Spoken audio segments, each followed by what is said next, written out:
moon approaches, the village is in a frenzy of preparation. The king's feasting hall has been swept from top to bottom, spiders and mice banished, hangings beaten, paint refreshed, wicks trimmed, mattresses restuffed, bedding aired, furs and pillows set out for the comfort of the king. The thatch has been repaired, the exteriors whitewashed, the tapestries hung, and the lamps filled with oil. The king will bring tents with him, but Caelan, who is the chieftain of this village, and Elfhild, his wife, are expected to provide comforts fit for the royal household, and including servants and grooms for the horses. Feeding and caring for the royal mounts is a heavy burden. Livestock have been rounded up into the great enclosure, and animals slaughtered before their time, pigs and cattle, hens and geese. The new amphitheater, constructed to the specifications of the king's builder, is impressive, if plain. There's been no time for decorative flourishes, and it stands behind the royal quarters and the temple buildings, where during Blood Month, Rickbird, who is the druid priest of the village, garlanded horses, cattle, swine, and sometimes wild goats, all sacrificed to the gods. A totem pole stands there, guarding the nearby graves of the village's recently dead, just as an ancient one guards the old graveyard at the end of the great enclosure. The amphitheater is in the shape of a large wedge with stepped platforms rising from the ground in a semicircle, the first of which seats 10 men, the next 15, and so on until at the topmost bench, 30 good-sized men may sit side by side.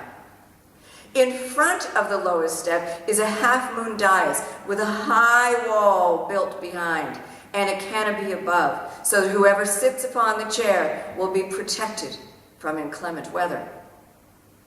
There is great speculation about the king's speech and why it was so important that the amphitheater be built just so.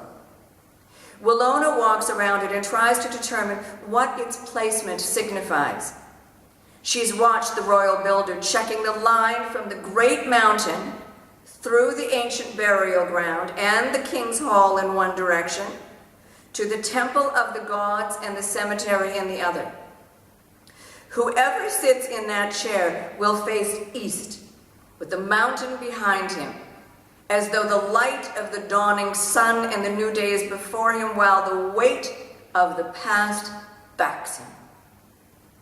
She runs her hands over the oak beams and the smooth planed planks, but discerns nothing more than warmed wood. She walks to the dais and nods to one of Lord Caelan's companions who stands guard. "Forgive me, lady. You're not permitted here." He is roughly her age.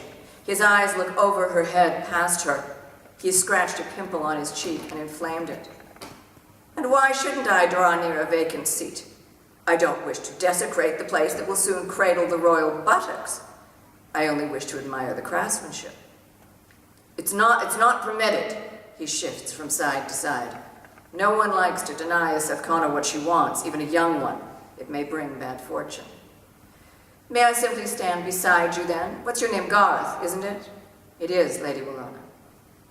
"Well, you see, we're old friends already. May I just stand near you and observe this wondrous, forbidden object?" He glances left and right. "Be quick, then, as a summer storm." The chair, like the amphitheater, is oak, with high curved back and broad armrests carved with Woden's sun wheel. Good. And there, in the middle of the chair, is the hammer of Thuno. Or wait, is it? She squints. No, it's not.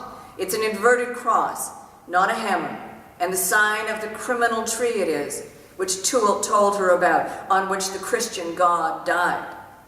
She peers at the armrests. No, not quite the sun wheel either. Not quite Woden's symbol of life and death. Because there at the uppermost spoke is a strange symbol, a loop within a circle, an arc turned sideways like the crook on a shepherd's staff.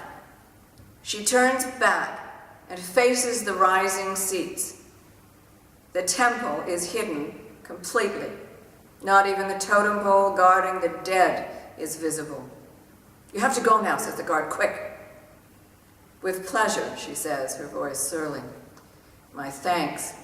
He doesn't answer, and then she sees Lord Caelan, and Sena, one of his closest companions, striding across the field directly toward her, Caelin's face a black cloud. "You! Girl!" She freezes like a hare and drops her head, remembering Caelin's hand around Touilt's throat. Her own constricts. His boots sound on the plank. She glances up in time to see him backhand young Gareth. "Did I not say no one is allowed here?"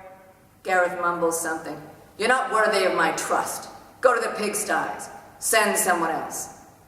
Gareth runs, and Caelan takes 2 steps toward her. It's all she can do not to scramble backwards. She dare not raise her eyes.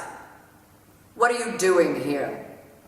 "Wasn't Garth's fault, my lord. I was only curious." "Not his fault? Why? Did you put some charm upon him?" Caelan cracks his knuckles. It sounds like snapping bones. "No, lord, I saw no harm." He steps closer, so close his beard hangs in her face. She smells his yeasty breath. "Since the first day you came here, I sensed something unwholesome in you. I let Touilt keep you because she's been of value to us, and has no slave of her own. I thought you might too be useful. But you hold yourself too high by far. I saw you with the spring rites. You flaunt yourself." Wilona's mouth opens, and in surprise she meets Caelin's gaze. How could he think she acts immodestly? That look she saw on his face at the spring rites, she knows it now. Hunger, as a falcon gazes at a mouse, but more personal. His eyes spark with it. Those cracking knuckles, the desire to break bones. But why? Why does she anger him? "Oh, I saw you." He takes a strand of her hair between his thumb and forefinger and rubs it, and then quickly tugs it hard, making her head snap back.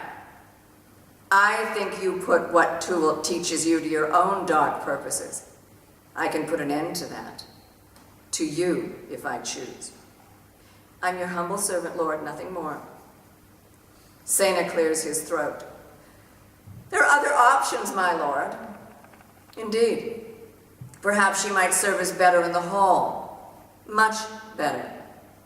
With a whoosh, Wilona senses the flash of wing and feather above her and behind. Raedwin. Understanding flows through her in an instant. Apart from Touilt, whose years protect her from the desires of men, Wilona is the only unmarried woman in the village who is truly beyond Caelin's reach, and for some reason he has developed a fixation upon her. She can't imagine why, not with all the pretty girls in the village, all the slaves and serving women to choose from, but he is lord, accustomed to getting what he wants, when he wants it. Pride, then, at least as much as passion. An image comes to her of a grass snake flipping onto its back near a weasel. It played dead. Its mouth open, staying limp and seemingly lifeless even when the weasel pawed at it. The weasel soon lost interest and wandered away, and the snake quickly returned to life. She will be the snake. "My lord," she says, smiling as sweetly as she can, given the cramping in her belly, "I'll gladly serve you wherever and however you desire. I ask only you allow me to serve the gods as well. You are beloved of the gods, as your good fortune evidences. Let me continue to make offerings and prayers on your behalf, as Lady Touilt instructs me." She scratches her head as though fleas are bothering her. She imagines Raedwin circling his head, cooling Caelin's ardor with his wings. Caelan looks at her for a moment and then sharply taps her 3 times in the middle of the forehead. "Mind yourself, little stranger. I'm watching you." Thank you.